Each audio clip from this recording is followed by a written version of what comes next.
Hey guys, welcome back to our podcast. This is our fourth episode of the series. We hope you've listened to our previous podcast. You can find them on youtube.com/CoRAY Voices or through the Headliners UK website. My name is Jenny and I'll be your host. I am joined with my two friends, Eve and Tori. Hey guys. Hi. We are today joined by our special guest, Dr Eleanor Leigh, who will be talking to us about social anxiety. If it's okay with you, Dr. Eleanor Leigh, could you please introduce yourself and tell us a little bit about yourself and your background? Thank you, Jenny. Yeah, my name is Eleanor and I'm a clinical psychologist and research fellow, and I'm based at the University of Oxford. And the work that I do is really focused on trying to understand what keeps anxiety and mood problems going in teenagers in order to develop better treatments for young people. And lots of the work that I do at the moment is focused on social anxiety, which is one of the most common anxiety problems that young people often face. And thanks for inviting me today. I'm delighted to be here. Thanks so much. If it's okay, can we get Eve to start us off asking questions? Our first question is, why do some young people feel anxious about social situations? And what negative thoughts might a young person experience? Such a good question, Eve. I think it's really important to start off by saying that we all feel anxious in social situations from time to time. It's completely normal. And it's even more common in our teenage years when our relationships are so important to us. But the question is kind of what makes us feel anxious? And one important thing is our thoughts. So if you imagine you're arriving at a party and you had the thought, this is going to be great, I'm loving the music already, there are so many nice people here. Just take a moment to think, how would that make you feel when you're at the party?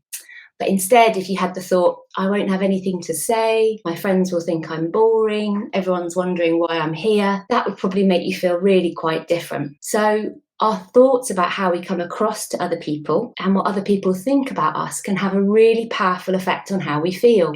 Young people who are socially anxious tend to have lots of negative thoughts about this.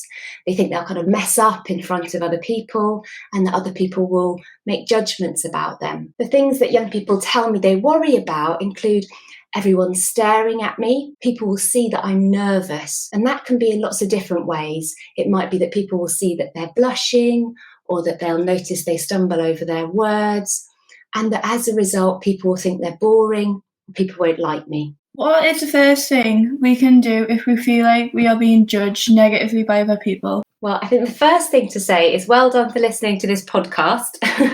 If you think that perhaps you're socially anxious and a bit maybe more than is normal, it's starting to cause you a few problems, then I think learning about it and starting to become aware of what you think, what you tend to focus on and what you do in situations you find difficult is a fantastic first step. And also, really importantly, is to remind yourself that you're not alone. It's really, really common to feel anxious in social situations. In fact, it's the most common anxiety problem. And if you just picture yourself in your classroom and you look around, there'll be about 5 other young people in every classroom who'll be struggling with some level of social anxiety. What are 3 simple steps young people can take to manage feeling socially anxious? I think a good place to start to answer this question is with the thinking and behaviour traps that can lock people into cycles of social anxiety. Because if we understand these traps, we're in a good position to know how to break the cycle. So, what are the thinking and behaviour traps that can stop young people with social anxiety from discovering that they come across much better than they think, and actually maybe they come across just fine? The first thing is to do with attention. So when we feel really comfortable in social situations, when we're with our close friends or family, what we're normally focusing on is what we're chatting about, the conversation, and we're focused on the other person.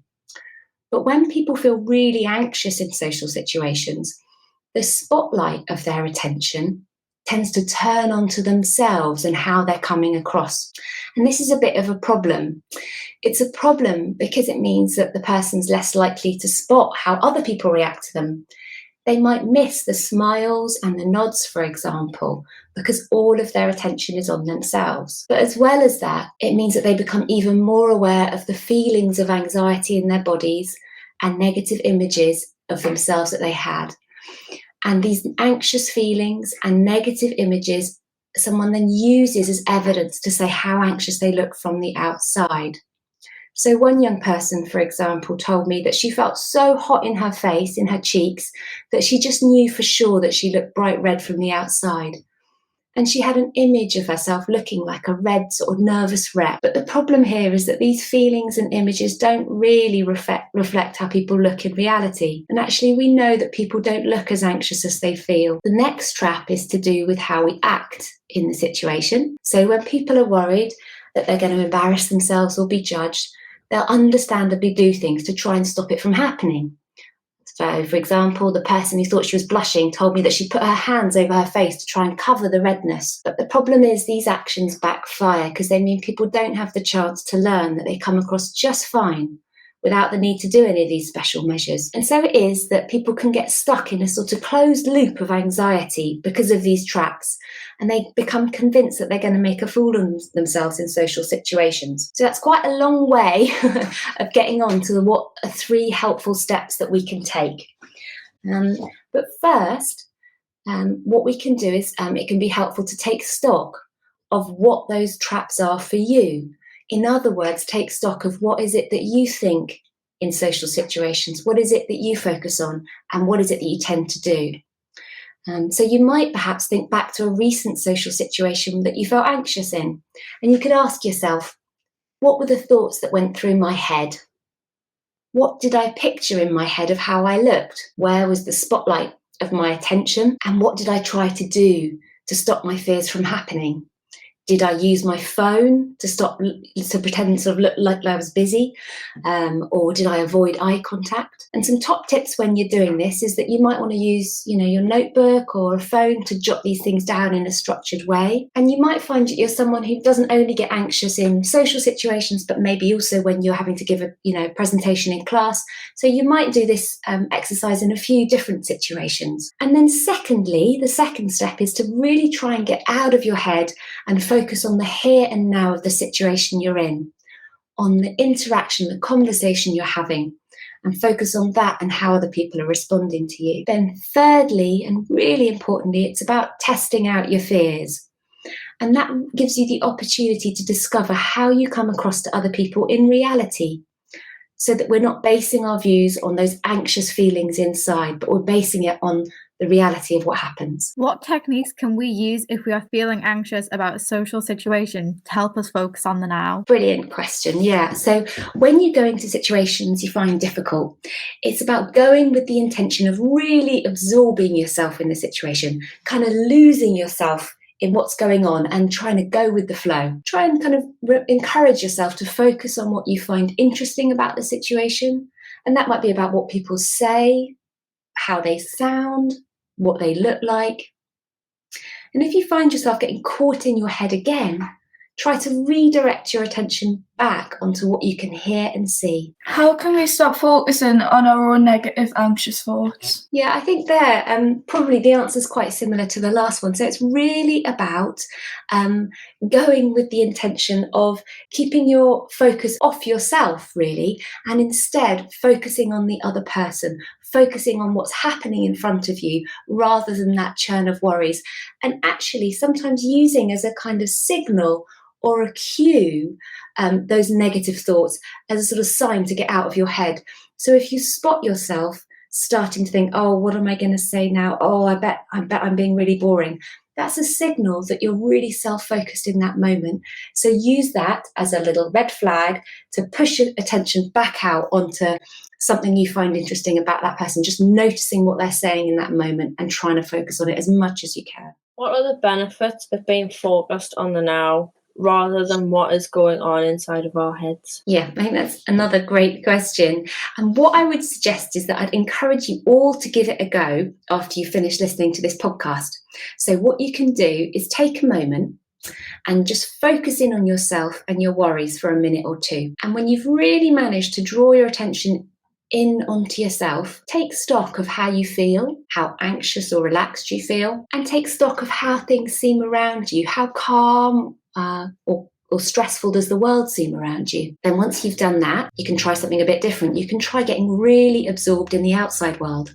You could tune into the sounds around you or the colours you can see. And when you do that, listen or look as intensely as you can. And again, take stock. Notice how you feel, how calm or anxious. Notice how the world seems. We've done this with lots of research and with many of our young people who come to us as patients. And what we find is that almost everyone finds that they feel much less anxious when they're absorbed in the outside world, and the world feels much less scary to them. And in fact, it seems more interesting. But as well as this, focusing on the here and now in social situations is really important because it gives us a chance to find out what happens in reality, how people react to us in the real world, rather than using those internal feelings of anxiety as a guide to how we come across. And I'd also encourage, if people have found that this is helpful, you can practice getting absorbed in the world anywhere and everywhere. You could try it walking to school, sitting on the bus, in the classroom. And a sort of top tip is to, try for a week leaving your headphones at home and do a sort of soundscape every day wherever you tend to go. Really practicing getting absorbed in what you can hear around you and connecting with the outside world. What is the idea of a safety behaviour and how can we stop ourselves from using these? So when we think something bad's going to happen, it makes perfect sense for us to try to do things to keep ourselves safe, to prevent the bad thing or to try and make it less bad. So it's a fairly sort of miserable day here where I am. And if I was going to go out, I may well pack an umbrella because I might think it's going to rain. Okay, so that's doing something to stop myself getting soaking wet. For young people with social anxiety, they think something bad's going to happen when they're around other people, that they're going to mess up and people will think badly of them. So young people with social anxiety do things that we call safety behaviours in response. And there are lots of different kinds of safety behaviours and they'll depend on that young person's particular fears. So for example, someone who's worried about seeming boring might prepare topics of conversation ahead of time so they've got them prepared. They might rehearse what they're going to say before they say it to make sure that it seems interesting enough. Or someone who's scared of blushing might cover their face with their hair, just in case their blush is obvious from the outside. And we know that safety behaviours can make people feel a little bit better in the moment, but importantly, they really backfire. Because every time a situation goes okay, people put that down to the safety behaviour. Phew, no one laughed at me, but that's only because I covered my face with my hair, for example. So it prevents people from discovering new things about how they come across to others. And also safety behaviours can get in the way of our interactions with people. So for example, if I'm avoiding eye contact and looking down all the time, it could give off the impression that I'm not particularly interested in carrying on a conversation, even if I actually really am. What steps can we take to combat avoidance? What's really important here is that the idea that avoidance isn't very helpful. That's a critical point. Anxiety makes us want to avoid things, but importantly, avoidance is really becomes part of the problem. Combating avoidance is challenging. It's really difficult. And I'd say that a helpful way to start doing it is to set yourself meaningful goals. Perhaps ask yourself, what would I like to achieve? What would make a real difference to my life? And then perhaps set yourself some goals that you could achieve quite quickly, perhaps in a couple of weeks, and then some that are a little bit more ambitious. And it can also be a good idea to recruit support to help you on your journey of combating avoidance. For example, a family member or a trusted friend. What social situations do young people find commonly difficult, and do they overcome these? So it will be different for everybody, but the most common situations that people find anxiety-provoking are performance situations, like speaking in public. So this kind of situation, or what I do in a lot of my time at work in giving lectures, is what half the population, if not more, find really makes them feel anxious. In terms of in school situations, that could be giving a report at the front of the class, or even answering or asking questions, or performing drama or dance in front of other people, as well as performance situations, situations that involve Interacting with people can cause anxiety. So that might be going to a party, it might be meeting someone for the first time, it might be interacting on social media, putting up a post, for example, or it might be ordering in a cafe or trying to change an order if made a mistake with it, for example. And then the other group of situations are those that involve being observed by other people. So, for example, if you're the last person to go into the classroom and everyone else is sitting down, that kind of situation can cause anxiety for people who have social worries. How can we discover how we really come across in social situations to help with being socially anxious? So the heart of the answer is in the question, really, that becoming more socially confident is all about trying to find out how we come across in reality in social situations. And what I've been talking about so far is that social anxiety and the thoughts that we're going to mess up and be judged are kept alive by the thinking and behaviour traps I've mentioned. So the tendency to avoid feared situations, and then in those situations, those sort of behaviour traps and thinking traps. So knowing this gives us a sort of roadmap of what to do in order to discover how we really come across in social situations and build our confidence. The key thing is to face your feared situations. That's the kind of the nub of it. Ahead of facing a feared situations, it can be really helpful to take a moment to reflect on what exactly you fear might happen. And then when you're in the situation, the golden rules are to focus externally and drop your safety behaviours. So to get out of your head and absorbed in the situation and let go of those safety behaviours. If you normally avoid eye contact, make sure that you make eye contact. If you normally hold back and don't say something, try to say something. So as far as possible, go with the flow and lose yourself in the situation. Then after the event, the first thing to do is to give yourself a pat on the back and congratulate yourself, because it is not easy doing things that we find anxiety, that makes us feel anxious. And then what you might want to do is just check back and have a sort of review of what happened in reality and what you had predicted, and how do those two things compare? Because what we know from lots of research we've done and the young people who come to us through in the clinic is that people consistently find that the reality is far better than what they had expected. Often people will find it hard to follow those golden rules when they face a feared situation. And that's understandable. It's tricky. You're changing habits, and that's no problem. You just have another go. And then really the world's your oyster. Keep testing out your fears as often as possible. Every situation that makes you feel anxious is a perfect opportunity to test out your fears and learn something new. So, for example, the young person who was worried about blushing, she tended to avoid, for example, going into the classroom late, as I was talking about. And what she tried to do is to, rather than being the first in class, decided to arrive in class at the very end. And she tied her hair back in a ponytail, and she kept her hands down by her side, and she walked in, looked around, and entered the classroom as one of the last people. And she'd expected that everyone would stare at her and possibly laugh at her and point. And in fact, a couple of people looked up because she was the last in. But then everyone carried on with their work and waiting for the teacher. How can we test our fears without feeling overwhelmed? So here it's about going at a pace that feels okay for you. And I often say to young people when I'm working with them that it's about keeping your foot on the accelerator, but remembering that you can press the brakes if you need to. So if you're planning an experiment or that you want to test out one of your fears, go for situations that are meaningful for you, that you would really like to feel more confident in. But I'd probably suggest that you don't kick off with the most challenging scenario you can imagine. Choose one that's meaningful, challenging, but manageable. How can we reduce the time we spend overthinking social situations and playing them over in our heads? Yeah, so going over situations after they've happened can make people feel really, really down. If you tend to rehash situations, it might be worth just taking a moment to think about what it is that tends to come to your mind at those times. Is it the nice moments of the conversation, the okay moments? Is it the content of what you chatted about? Or does it tend to be what you thought were the worst moments, the moments where you felt embarrassed? Do you tend to focus on the horrible feelings and images in your mind's eye? Because that's what people tell us, that it's the kind of worst bits that come back when they're overthinking social situations afterwards.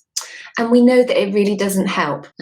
So I think, just like you suggest in your question, the key is to step out of this thinking. And I've mentioned kind of going over situations after they happen, but people also very often worry a lot about situations in advance. So the party coming up at the weekend, the presentation they have to give in class over the next week. And though that worry equally is really unhelpful, because what it tends to do is we tend to focus on the very worst thing that might happen, and our anxiety gets higher and higher and builds, and it just makes us think we're never going to be able to do it, and in the end often can make us just want to avoid it completely. So there are a few tips of how to manage overthinking. If we're finding that we're worrying about a situation in advance, then what we want to do first is to spot that worrying happening. Notice it, because we want to break the habit of it being such an automatic thing. And if we find ourselves worrying, we can sort of plan an experiment around that. If someone's worrying that they've got a presentation and they're worrying they're going to mess up and stumble over their words, for example, right there is a fantastic experiment to be done. And once they've planned an experiment, the key will be to distract themselves from the worry and really try to engage in alternative absorbing activities. And the same goes for overthinking and dwelling on situations after they've happened. What we really want to do is to recognise it happening, because so often we slip into these thinking habits almost without noticing. They become like second nature. So a top tip here might be to keep a sort of record on your phone or in a notebook of times when you catch yourself overthinking, either in advance of a situation with the worry or afterwards. And that can really help you. If you're looking out for it, it can help you catch it and stop it. And then when you spot it, you're in a better position to stop it and shift yourself away and onto an absorbing and engaging activity. What is a good way to distract ourselves from overthinking? So it will be different for everybody, but the key thing to find is sort of your activity that really grips you. So it's about absorbing yourself in an engaging activity. Ideally, that's something that's kind of all-encompassing. So young people have told me all different kind of things that work for them. Some people like playing with their pets, so their cats, or someone else told me last week, their guinea pigs, doing a jigsaw puzzle, cooking, chatting to one of their parents or carer, watching a favourite TV show, for example, doing something that really kind of takes your mind away from going over and over a situation is the key thing. Where can we go for help and support if we're feeling socially anxious? Yeah, so if you're feeling socially anxious and you're struggling to manage on your own, then I'd really encourage you to talk to trusted friends and family members. Everybody will know somebody who has experience of social anxiety, if not themselves. And we know that everyone has some kind of experience of feeling anxious in social situations, even if only briefly and mildly, so they'll be able to relate to these difficulties. And if you feel that you want more support in terms of seeking some talking therapy, for example, which is what's recommended, then the best thing to do is to speak to a teacher or to your family doctor with help in finding that support. Thank you so much for your time, Dr. Eleanor Leigh. You gave some really good answers to our questions. I hope our listeners found that helpful. Thank you to listening, and thank you, Dr. Eleanor Leigh, for giving your time up for our CoRAY Voices podcast. Thank you very much for joining us. Thanks for listening, guys.